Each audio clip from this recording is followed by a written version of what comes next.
The wreckage of 1,000 ships floated in the void like frozen screams. Shattered cruisers spun lazily through space. Trails of coolant and plasma weaving a silent graveyard. Somewhere beyond the ruins, a single Vakari dreadnought hovered like a predator holding its breath. Black armor. No insignia, no emotion, just presence. Lieutenant Cadren adjusted the collar of his combat suit as the transport shuttle clamped onto the warship's dorsal bay. He exhaled, once short and sharp.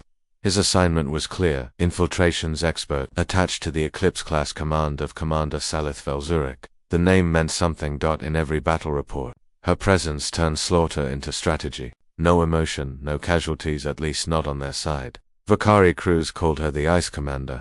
Human command had only 2 words in their file: uncompromising efficiency. The airlock hissed. Cade stepped into a corridor lined with Vakari guards, in matte black body plating, helms concealing any shred of identity. The silence was absolute, as if even footfalls were held back by discipline. He swallowed. Cheerful crowd. No one responded. Then he saw her. Standing at the end of the corridor, flanked by armed lieutenants. Commander Startedhfy was sculpted from obsidian steel and silence. Her armor was seamless, reflective like oil on water. The helmet's visor glowed faintly violet, but not enough to see her eyes. Not enough to read her. She turned. He followed. No welcome, no words. The briefing chamber was a hexagonal dome of data columns and hovering tactical glyphs. Dozens of alien officers, Vakari, Tarawan, even a scattered human stood in perfect formation. Startedhfy's voice broke the stillness like a blade splitting stone. We lost the colony at 04 due to syndicate cloaking. They've begun exploiting our rear logistics. Her voice wasn't filtered, but it wasn't natural either. Regulated, counter-op initiated within 48 hours. She continued. Team Alpha will neutralize their relay outposts. Team Beta will sabotage syndicate resupply. Team Shadow will deploy directly to their comms core. Team Shadow, Cade asked aloud. That's not on the briefing files. She turned slowly, visor tilting toward him. You are Team Shadow. Every head turned. The silence thickened. Solo infiltration. Human flexibility gives you the advantage, she said, flatly. You will insert via stealth pod to grid C9 map, extract, and transmit. No backup. Cade raised a brow. You're dropping me solo into a syndicate-infested zone with no support. She stepped forward. The light caught on her chest plate, revealing faint etched markings. Battle kills. Perhaps. You have a 42% survival probability. Better than most. Cade met her gaze, or tried to. He saw something. Just a flicker inside the visors. Faint shimmer, a twitch. Microsecond. Hesitation. A glitch in her breathing pattern. There, her armor's HUD flickered for just a blink of time, barely perceptible. But he was trained to read muscle, breath, tension. That wasn't a calculation glitch. That was pain. She turned sharply, ending the exchange. But now he knew. Commander Startedhfy, the Ice Commander, was hiding something. Not just a tactical plan. A secret. A weakness. And for someone like her, in a species like the VA carry. That kind of secret was more dangerous than any syndicate fleet. Cade didn't know if it was curiosity, instinct, or the worst idea he ever had, but as he watched her walk away, one thing was clear: he was going to find out what was behind that armor. The ship's war deck buzzed with energy as the fleet prepared to jump. Outside the viewport's gravity anchors glowed like suns about to be born. Inside, the lights flickered with pulse beats of combat readiness. Lieutenant Cade Wren stood before a tactical display, studying the enemy's comms outposts, but his eyes weren't on the map. They were on her. Commander Startedhfy stood near the front, motionless, watching, always watching. She never sat, never leaned, never rested. Her armor shimmered under the dim lights, absorbing attention like a black hole. She hadn't spoken to him since the briefing, not directly. He noticed the way her right gauntlet twitched. To most, the motion repeated every 27 seconds. He timed it. Blick, flick, stillness, flick. She was in pain, or suppressing something. Commander, he said suddenly, loud enough for heads to turn, requesting confirmation on infiltration parameters. Is the relay core protected by a kinetic shield or an electromagnetic one? A pause. The visor turned toward him, slow, deliberate. You were given the specs. Yeah, Cade said casually. They were vague. I like to double-check when it's my life on the line. Tension cracked the air like static. A junior Vakari officer stepped forward too quickly, but Startedhfy raised her hand without turning. Dismissed, she said. The officer halted mid-stride. Then she walked straight toward Cade. The others cleared a path. They stood, face to visor, inches apart. Human, she said, quiet enough that only he could hear. What exactly are you probing for? Cade didn't flinch, just clarity. Another pause. Then you are not cleared to analyze my behavior. That wasn't a denial. You've got a glitch in your breathing, he whispered. You cover it well, but if I can see it, a syndicate tactician might too. Her hand hovered just an inch from his throat, fingers tense. But she didn't strike. Report to Deck 12. Weapons calibration. Now, she turned without waiting for a response. Deck 12 was nothing like the pristine war room. It was raw, hot, and alive. Sparks flew from overcharged plasma arrays. Mechs stood half-assembled, cables coiling like snakes around their feet. The Vakari technicians gave Cade a glance and then ignored him. He waited. Then he heard the heavy boots. She emerged from a side corridor, alone. Cade straightened. So this is the part where I get shot. Instead of replying, she reached behind her helmet and tapped a release node. With a sharp hiss, the faceplate lifted, not fully, just a crack. Just enough for her voice to escape unfiltered. It was softer than he expected. Horse, you think you're clever, that you can read me, I don't think, Cade said. I don't know. You're in pain. Her hand clenched. The armor tightened around her shoulder. A mechanical exoskeleton reflex responding to stress. If you say one word of this to command, I won't, he interrupted. I've seen officers crumble and hide behind protocol, but you're holding this ship together with a body that's breaking. That's not shameful. That's terrifyingly impressive. A flicker in her exposed eye, shock. Or maybe relief. He stepped closer. But if we're going into syndicate territory together, I need to know what kind of failure to expect. I'm not asking to be cruel. Silence. Then she leaned in and whispered, you'll see sooner than you want to. And the faceplate slid shut with a hiss. As she turned to leave, Cade noticed something behind her earwear. The helmet seal hadn't fully locked. A faint green glow pulsed just beneath her skin. Not technology, not armor. Something inside her was failing, and time was running out. The syndicate relay outpost spun in the dark like a dead-starred structure twisted, its outer defenses dormant. It looked abandoned. It wasn't. Lieutenant Cade Wren's stealth pod detached from the Vakari cruiser and dove silently toward the station. No comms, no backup, just the cold hum of automated descent. Inside, he wasn't alone. Commander Salith stood beside him in full armor, silent as ever. No one had said she'd accompany him. But there she was, eyes hidden behind the dark visor. As unreadable as always. Orders changed, was all she had said. They didn't speak during the descent. But Cade could feel it. Her breathing was off. She was leaning more weight on her right side than normal. Her armor was reacting slower. Her gauntlets twitched when she thought no one noticed. He noticed. The pod docked with a whisper of compressed gas.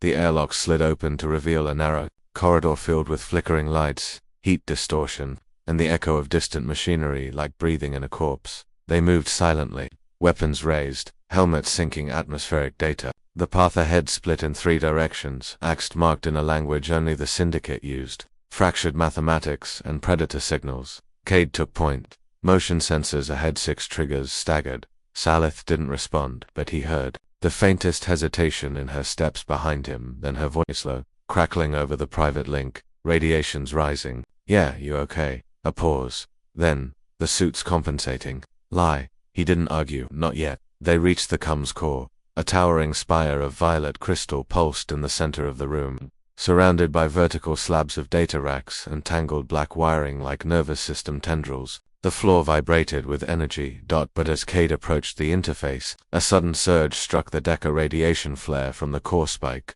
Alarms shrieked. Cade dove to the ground, swearing, radiation spike. Salith, fall back. But she didn't move. He turned and froze. Her armor, what should have been sealed, smooth, and adaptive, was failing. Liquid cooling hissed from her joints. The surface warped as if something underneath was convulsing, and then she ripped it off. The hiss of disengagement echoed like thunder. Her chestplate fell first, slamming against the metal deck. Then, the back split open, and Salith stepped free. Gasping, Cade stared. Her skin shimmered with bioluminescent scars, long violet lines spidering out from her spine.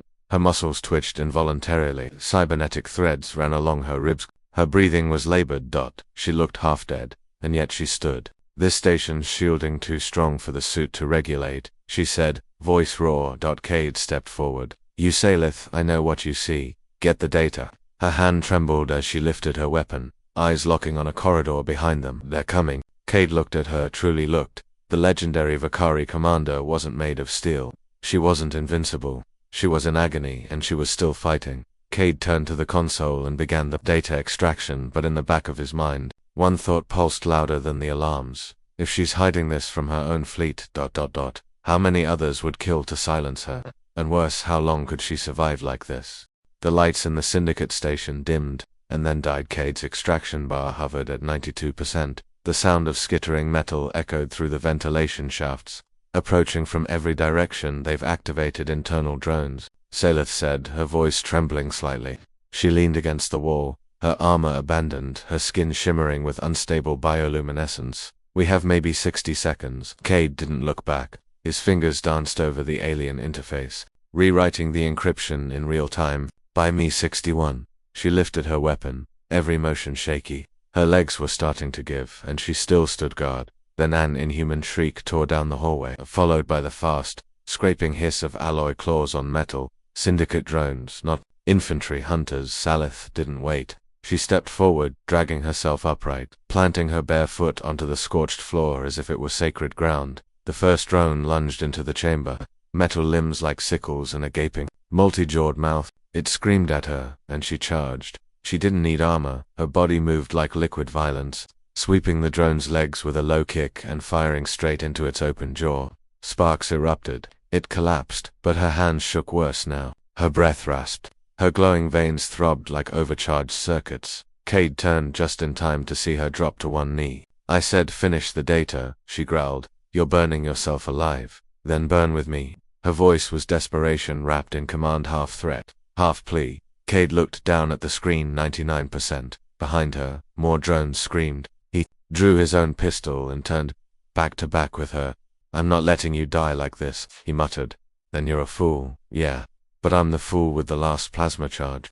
He tossed her his backup cartridge. She caught it with shaking fingers and smiled. Just a twitch, a ghost dot. It was the first real emotion he'd seen in her face. 10 minutes later, they staggered into the maintenance shafts, sealing the comms vault behind them. The drones pounded at the sealed door, but it wouldn't hold long. They had to move. The tunnels were narrow, barely shoulder-wide, carved through machinery and coolant ducts. Darkness clung to every corner, broken only by Saleth's soft internal glow and Cade's cracked wrist light dot. She collapsed halfway through. Cade caught her before she hit the ground. Her skin was hot to the touch, her muscles trembling with silent spasms.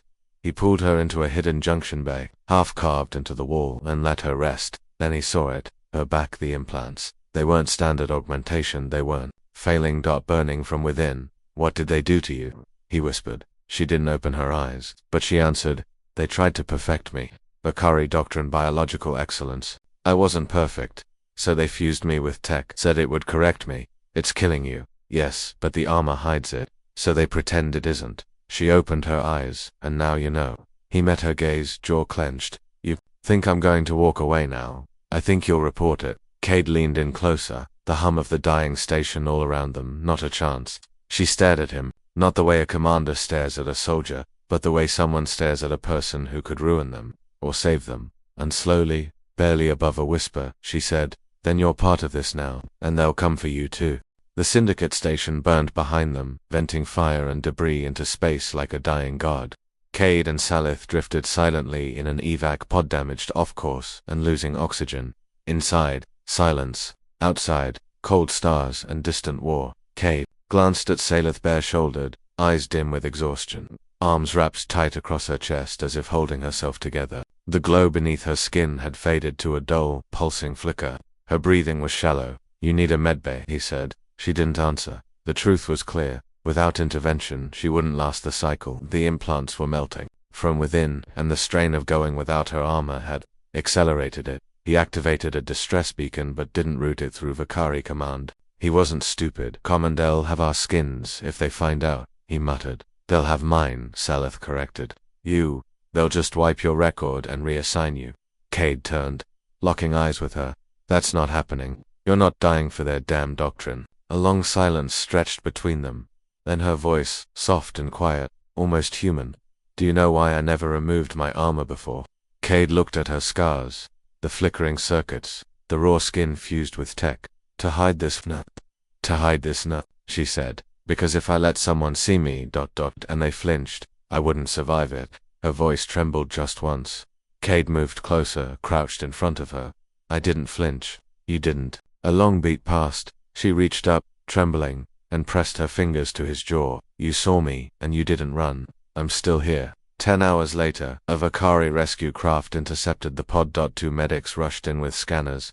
Saleth tried to stand, but her legs failed. One of the medics reached for her and Cade stepped between them. She's injured. You treat her like any other wounded soldier, or I swear to God, the Vakari officer cut him off. Lieutenant Wren, you are ordered to debrief immediately. Commander Saleth will be quarantined under Section 9. Cade froze. Section 9 was Vakari code for biological imperfection, quarantine, trial, disappearance. He looked back at Saleth. She didn't speak, didn't protest, didn't move. She just looked at him resigned as if this was always how it would end.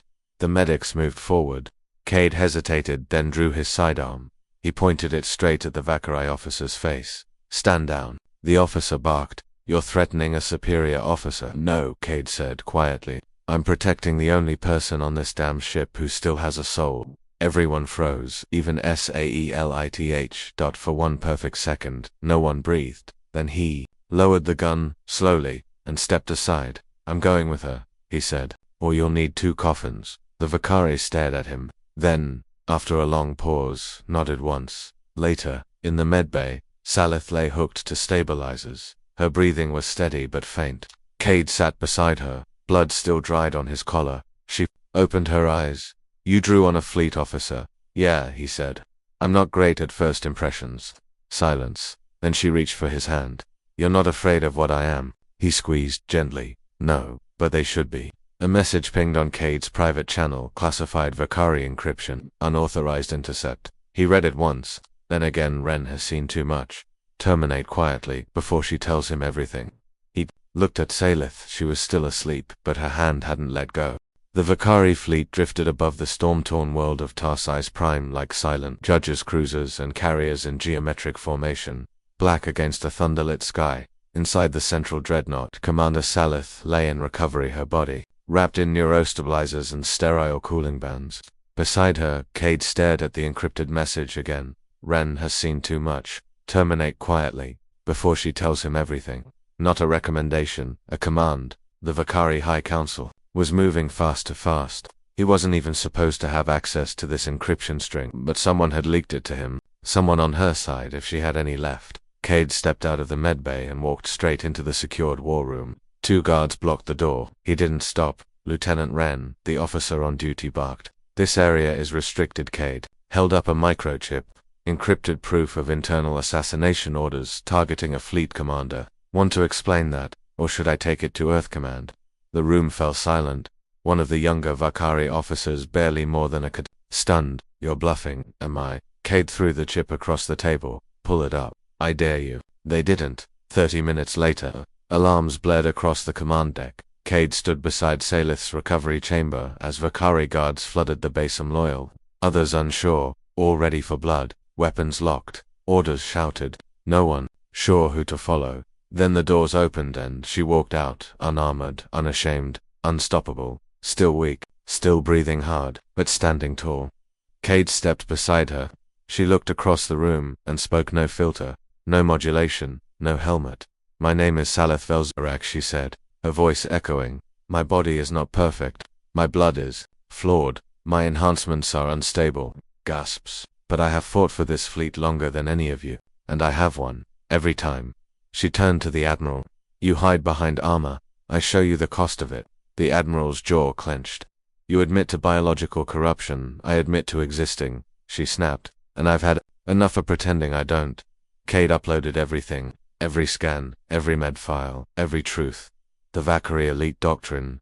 Strength is purity, shattered in minutes. Thousands across the fleet tuned in. Thousands saw her scars, her spine, her heart still beating despite everything. Some cried, some screamed, some took off their armor to dot in a quiet corridor later. Saleth leaned against the wall, eyes half. Cade approached. They'll never let this go quietly, he said. You know that. I know. Her voice was soft, ragged, but they'll never silence me again.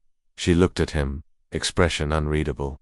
You could have saved yourself. Walked away. Let me burn. Cade leaned closer.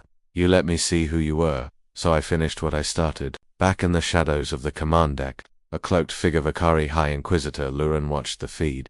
She's too far gone, he muttered. Execute phase collapse, an officer frowned. But the doctrine's crumbling, Luran turned, eyes burning.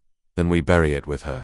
The transmission had shattered the illusion. Across Vakara-controlled sectors, thousands had seen Salith unarmored. Thousands more had felt the power of her word strength through scars, not the absence of them. Some wept, others rebelled, but all now knew perfection was a lie, which meant the Inquisitors would strike. Inside a forgotten relay station on the dark side of Tarsus Moon, Cade and Salith crouched over a stolen battle map, the location blinking red. Karan Volt, original genetic archives where Vakari purity doctrine began. Target of phase collapse. The Inquisitor wasn't just going to kill Salith, he was going to rewrite her out of existence. Everything about me is stored there, she said, voice tight. Blood trials, sim cores, neural growth history. If they purge the vault, you're erased. Like you were never born, she nodded. Not just me. Every Vakari born imperfect. Every modification gone. Cade looked at her. Then we hit them first. Salith blinked. That's a suicide run. Cade smirked. So was falling for you.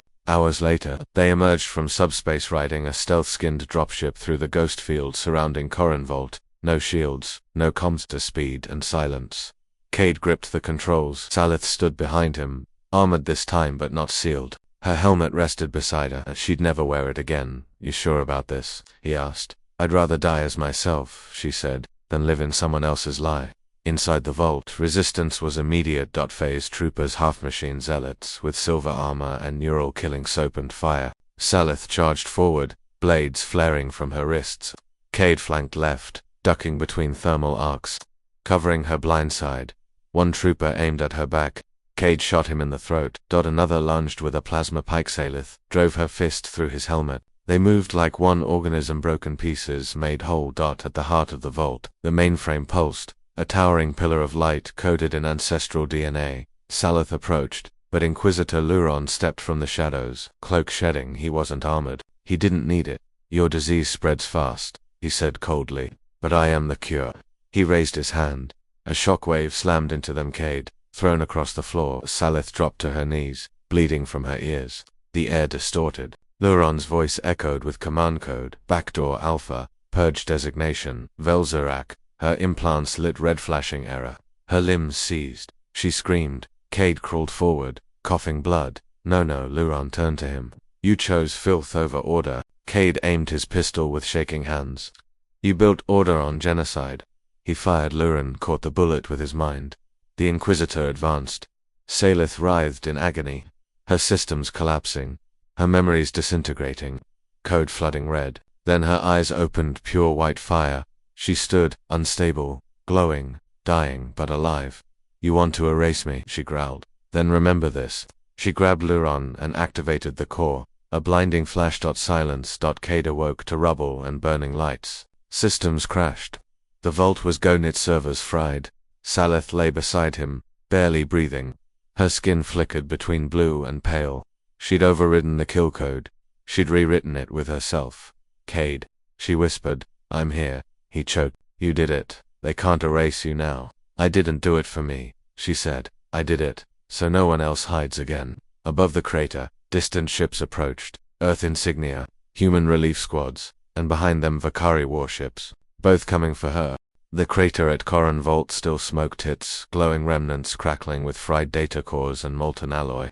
What had once been the temple of Vakari genetic supremacy was now a graveyard of secrets. Salith lay amid the wreckage. Her breathing, shallow sparks danced across her veins like dying stars.